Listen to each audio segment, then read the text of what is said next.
Well, for more on this, we're being joined by our correspondent, John Bevere, for this developing story. John, I'll claim a little bit of interest in this, in that I am affected potentially by this, and quite a concern for many parents like myself up and down the UK. Of course, the government has promised so much in terms of childcare, and now we're worried about its potential rollout.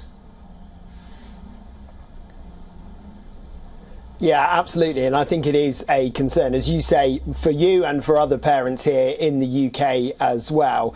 Anyone who has ever tried to get a nursery place in the UK will know just how difficult it is, even at the moment where there is a limited amount of free childcare on offer.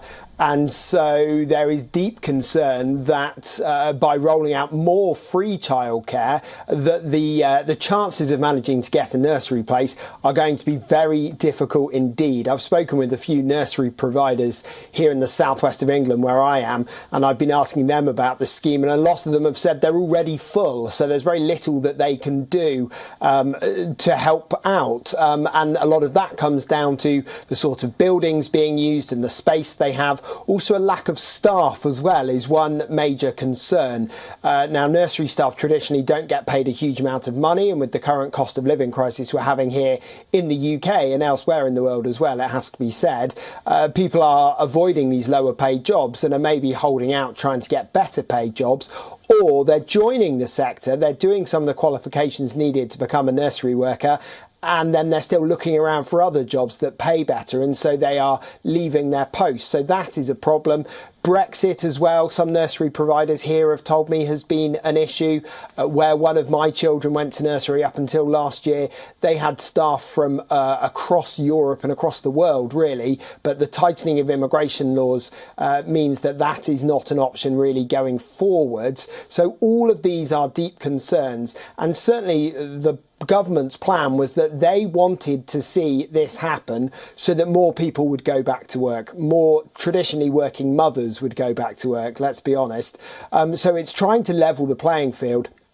But there are plenty of groups, plenty of childcare groups who say that not enough is being done in order to make sure that happens. As you mentioned there is criticism that the government didn't talk enough with the Treasury when it came to the funding of this, and didn't talk enough with the Department for Education when it came to the provision of this. So some people saying that the government have got this grand plan, this grand scheme, but that maybe it's little more than headline grabbing, whereas actually what is needed fairly desperately is more nurseries and more nursery workers, so that if they are going to be able to offer this universal childcare, near universal childcare, there are some limits based on how much money the working parents make, but certainly there is a criticism that if they are going to offer this near universal childcare, they need to do a lot more to ensure that that it can get rolled out.